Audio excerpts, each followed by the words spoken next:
Здравствуйте, уважаемые телезрители! В студии Арифа Каба. В эфире еженедельная передача «Вокруг Абхазии». Мы рассказываем о важных событиях внешней политики Абхазии, самых главных новостях мировой политики, анализируем происходящее, приводим мнение экспертов по тем или иным вопросам. Итак, начнем.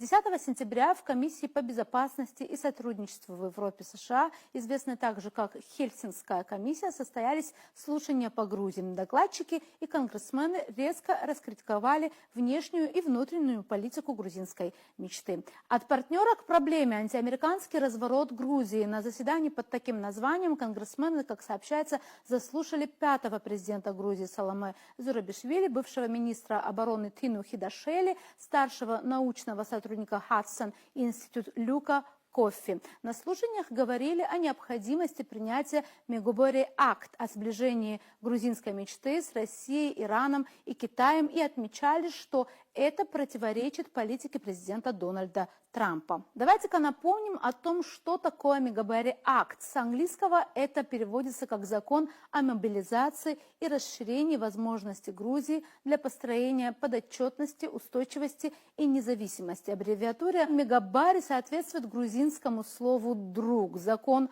о друзьях, так сказать. В законопроекте говорится, что США должны продолжить поддерживать грузинский народ, приступить к работе над либерализацией визового режима и введением льготного торгового режима для Грузии, при этом ввести санкции против ответственных за принятие закона об иноагентах грузинских политиков и членов их семей. Аналогичный законопроект с двухпартийной поддержкой был внесен и в Сенат США. Он должен был предусматривать как санкции в отношении представителей власти, ответственных за откат от так называемой демократии, сближение с Китаем, Россией и Ираном, так и углубленное сотрудничество с США в случае корректировки внешнеполитического курса Грузии. Как известно, Сенат США акт этот не одобрил, что поприветствовали в правящей партии Грузии, и Кабахидзе назвал его вовсе не дружеским, а, цитата, враждебным актом в отношении грузинского народа. Тем не менее, грузинские оппозиционеры, которые ратуют за максимальное сближение с Западом, все еще уверены, что вопрос о законе не снят окончательно с повестки дня. Зурабишвили, выступая на встрече, сказала: «Я хочу говорить об отношениях между Грузией и Соединенными Штатами». Сегодня впервые за более чем 30 лет правящий режим Грузии отвернулся от этого партнерства и постепенно все больше сблизил страну с противниками Соединенных Штатов, заявила она. По ее словам, партия «Грузинская мечта» становится все более антизападной и пророссийской, а ее публичные позиции приобретают антиамериканский тон. Бывший министр обороны подчеркнул, что национальный интерес Грузии – стратегическое партнерство с США, включая участие Грузии в международных миссиях и в Ираке, и в Афганистане. Однако, по словам бывшего министра обороны Хидашели, власти отказались от этого пути и сблизились с, цитата, авторитарными режимами, которые одновременно являются соперниками США, чем ослабевают суверенитет Грузии, по ее мнению. Старший научный сотрудник Хадсоновского института Люк Коффи, который много лет занимается вопросами, связанными с Грузией, в своем выступлении в основном касался внешней политики. Он заявил, что заявления лидеров грузинской мечты о том, что они сторонники Дональда Трампа, являются ложными. Все как раз наоборот, заявил он, подчеркнув, что сближение с Ираном, привлечение Коммунистической партии Китая к критически важным инфраструктурным проектам и предоставление России возможности обходить санкции подрывают способность президента Трампа достичь мира в Украине, что является главным приоритетом внешней политики нынешнего Белого дома. Он также отметил, что грузинская мечта лжет, утверждая, будто западные должностные лица требуют от Грузии открыть второй фронт против России и говорят о некой глобальной партии войны. Это вздор, и важно не отвечать на это. Я ни от кого в Вашингтоне не слышал, что Грузия должна открыть второй фронт против России, сказал он. Что касается отношений с Пекином, Люк Коффи заявил: естественно, что Грузия хотела бы наладить теплые отношения с Пекином, однако вызывает тревогу тот энтузиазм, который проявляют чиновники грузинской мечты при установлении более тесных связей с Китаем, отметил он. Между тем, в Грузии приближается очередное турбулентное время, традиционно связанное с выборами. 4 октября в стране пройдут местные выборы. Они состоятся во всех 64 муниципалитетах. По факту эта кампания станет общенациональной. Граждане Грузии выберут 64 мэра, включая столичный мегаполис Тбилиси, и 2058 депутатов местных законодательных собраний. Политолог Сергей Маркедонов в своем телеграм-канале «Донской казак» обращает внимание на то, что Грузия на пороге нового протестного сезона. В постсоветской грузинской политике трудно вспомнить избирательную кампанию любого уровня, которая не сопровождалась бы массовыми уличными протестами. 2 года назад в Грузии отмечали 20-летие революции РОЗ. Но это успешный кейс. А сколько неудачных попыток повторения истории 2003 года за эти 2 с небольшим десятилетия предпринимались, отмечает он. Первые пробы пера в новом сезоне революции уже сделаны. 9 сентября противники грузинской мечты собрались у предвыборного штаба мэра Тбилиси Кахи Каладзе. Он планирует переизбираться на очередной новый срок. Через 4 дня прошла анонсированная ранее уличная акция, но по самым оптимистичным для оппозиции подсчетам она собрала порядка 3000 человек. После месяца массированной подготовки не самый впечатляющий итог. Впрочем, виновный был найден. Дождь, иронизирует политолог.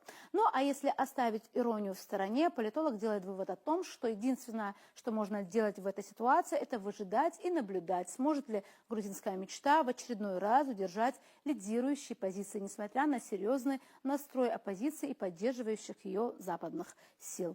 Приветствуем вас, Беслан Алексеевич. Здравствуйте.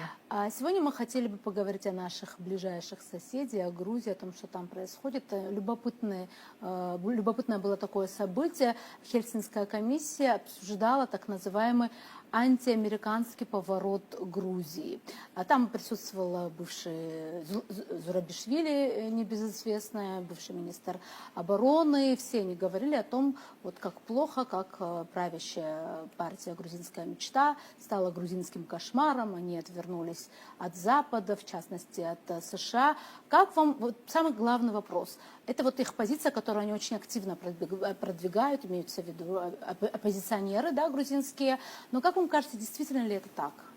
Вы знаете, оппозиция всегда выступала ярко выражена, такую прозападную позицию она занимала. Особенно вот когда были выборы президентские, помните, скандалы, связанные с Зурабишвили и так далее, и так далее. После начала вообще специальной военной операции резко ухудшается отношение с нынешней правящей властью грузинская мечта и вообще-то с западными странами. Ведь что они требовали? Они требовали, чтобы они включились вот так называемый во второй фронт, чтобы они открыто поддержали Украину, более агрессивно себя повела по отношению к России. Но этого не случилось, надо признать. Понимаете, вот такую трезвую политику политическое руководство Грузии заняло, это надо признать. Ну, а вот о тех событиях, которые вы говорите, да, это постоянно, между прочим, и все лидеры, даже западных стран, международные организации, они выступают, чтобы Грузия придерживалась тех принципов, с которыми вот она всегда выступала по отношению к этим странам, чтобы она поддержала, вернее, сняла санкции по отношению к неправительственным организациям, к другим организациям и так далее, и так далее. Это может привести, как они объясняют, если этого не случится, они могут даже, понимаете, снять безвизовый режим, так называемый, это активно, который сейчас обсуждается. Это первое. Второе, вот буквально через месяц примерно в Грузии состоятся муниципальные выборы, местные выборы. Это очень важным считается перед парламентскими выборами. Там идет борьба между политическими партиями. Вот правящая власть активно выступает. Она говорит, между прочим, я хочу отметить, что это не значит, что вот открыто она выступает про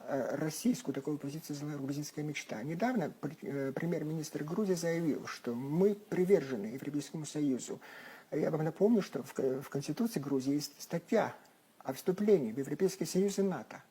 И причем еще раз было подчеркнуто, что Грузия выступает за вступление в эти структуры. Но Хельсинская так называемая комиссия, да, вот, которая она... Вот там выступают бывшие оппозиционеры, бывшие министры Зурабишвили, они открыто, очень агрессивно подчеркивают, что нынешняя власть, грузинская мечта, они заняли открыто позицию пророссийскую. И потому вот перед выборами вот такая напряженная ситуация сложилась. Вы знаете, вот про Грузию последние годы много говорят. Поменяется ли вообще вот направленность, ориентация? Я этому не верю, честно говоря, потому что много чего было сделано. Недавно, вот буквально неделю назад, был проведен опрос в грузинском обществе около 70%, там разные называют, 50, 60, но последние данные, 70% все-таки поддерживают вступление в Европейский Союз и в НАТО. Это говорит о том, что если какая-то напряженность сложилась между Грузией, я имею в виду грузинская мечта, и западными странами, это связано прежде всего вот, неподдержкой Грузии вот, специальной военной операцией. Вот отсюда, вот знаете, вот такое неприязное отношение к правящей власти, отсюда такие вот выступления бывших оппозиционеров, политиков. И потому мы должны быть вообще трезво относиться ко всем этим событиям, понимаете? Я не думаю, что какие-то кардинальные изменения произойдут в политике Грузии и по отношению к западным странам, по отношению к Грузии, к Российской Федерации, потому что они говорят, что мы выступаем за нормальные отношения с западными странами, но они должны учитывать национальные интересы Грузии.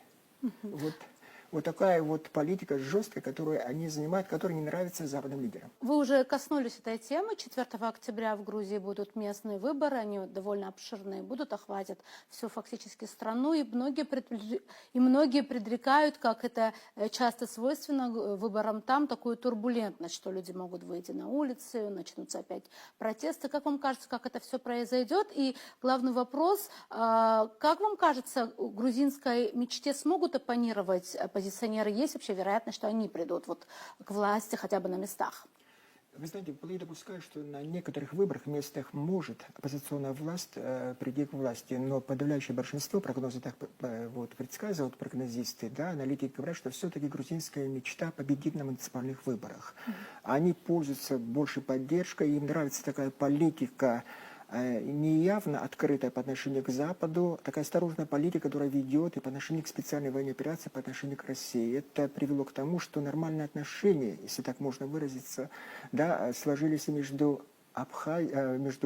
Россией и Грузией, несмотря на то, что до сих пор Грузия называет страной, оккупировавшей ее территорию, как они говорят, это Россию. Да?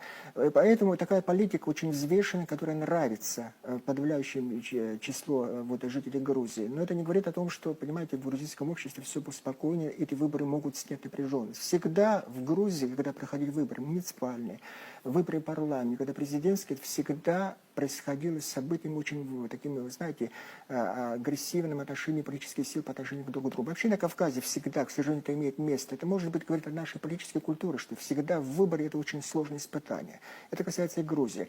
Но если вдруг грузинская мечта удержит власть на местных выборах, вот после проведения этих выборов, это второй главный этап, вот, перед выбором в парламент, это говорит о том, что все-таки политика, которая ведет, она получит поддержку, и наверняка вот такая направленность будет иметь место. Но я хочу подчеркнуть, что, понимаете, многие говорят, что вот слышишь, да, вот в средствах массовой информации, вот в каналах различных, обозреватели говорят, что вот Грузия повернулась вот к России, они хотят наладить хорошие отношения. Вполне допускаю. Экономические хорошие отношения, это в интересах Грузии. Но что касается всего остального, я вам напомню, что статья в Конституции Грузии до сих пор, которая действует, что Грузия будет принимать все силы, вот всю направленность свою, чтобы войти в Европейский Союз, это первое, и войти в НАТО. Это про западный такой курс никто не снимал. Другое дело, что это такая взвешенная политика, которая ведется по отношению к России после специальной военной операции, это, надо признать, это было очень удачно. Многие это подчеркивают. Но мы не знаем, как дальше будут развиваться события. Понимаете, очень много противоречий между Россией и Грузией, и связанные и с нашей стороной Абхазии и Южной Осетии, учитывая события, которые произошли в 2008 году. Ну, еще учитывая, что закон об оккупированных территориях там тоже, насколько я знаю. Во-первых, закон об оккупированных территориях и нет дипломатических отношений. Такой грузинский парадокс. Знаете, хорошие отношения налажены, экономические связи есть, а вот дипломатических отношений нет. Это говорит о том, что все-таки вот то, что случилось в 2008 году, я сомневаюсь, что в ближайшие десятилетия Грузия будет признана. Это первое. Мы должны с этим вот, примириться и вести свою такую политику, учитывая этот фактор. Понимаете, многие вот в мире вот в таких вот сложных отношениях находятся в политическом отношении, даже споры территориально возникают, даже связанные со статусом, могут много примеров привести, но в то же время удивительно, хорошие экономические отношения. Видимо, такой курс избрала политическое руководство Грузии, потому что это в ее интересах, учитывая то, что вообще происходит на Южном Кавказе, вот, связанное с событиями вообще в Нагорном Карабахе, отношения, которые налаживаются, вот, хорошие отношения, который идет к примирению между Арменией и Азербайджаном, различные инфраструктурные проекты, которые намечаются, да, там уже включились большие игроки, там США, Иран, Турция, Россия. Это говорит о том, что Южный Кавказ очень будет горячим в ближайшие десятилетия. Да, но при этом все-таки главным вот в этих потеплениях базисом почти всегда является экономика, да, и отсюда тоже, например, стремление дружить с Китаем, да, вот тоже такое новое направление, скажем так, новое развивают в Грузии. Все-таки экономика, по сути, как будто бы превалирует над политикой, так ведь получается? Вы знаете, вот когда это вот такое, знаете, вот такое марксистское такое отношение, всегда вот нас учили, когда я был студентом, что вот базис экономики и так далее, экономический фактор очень важен, учитывая все, что происходит в мире. Но, понимаете, иногда для решения таких кардинальных экономических проблем необходимо действие политическое, а тут уже возникают конфликты. Но то, что происходит особенно между Арменией и Азербайджаном, этому никто не верил, например, 3-4 года назад. Это говорит о том, что Южный Кавказ, там действительно могут произойти какие-то серьезные такие, знаете, столкновения между большими игроками. Учитывая, что все-таки, я уверен, Россия жестко будет настаивать, чтобы с учетом ее национальных интересов вопросы решались, ставились, это первое. Американцы включились активно, демонстрацию Дональда Трампа все видели. Иран, подчеркивает, жестко заявляет, что если не будут учитывать ее интересы, никакого коридора, например, между вот, Турцией и Азербайджаном через так называемый коридор Зангезурской, этого не будет. Понимаете, очень много противоречий, которые необходимо решить, разные игроки, разные вот такие столкновения интересов. Но это говорит о том, что Южный Кавказ становится таким очень важным регионом для всего вообще юга. И потому вот ближайшие, я думаю, что годы покажут, как вообще будут развиваться события. С одной стороны, это интересно, но снимутся ли все конфликты, которые имеют место? А их очень много на Кавказе до сих пор.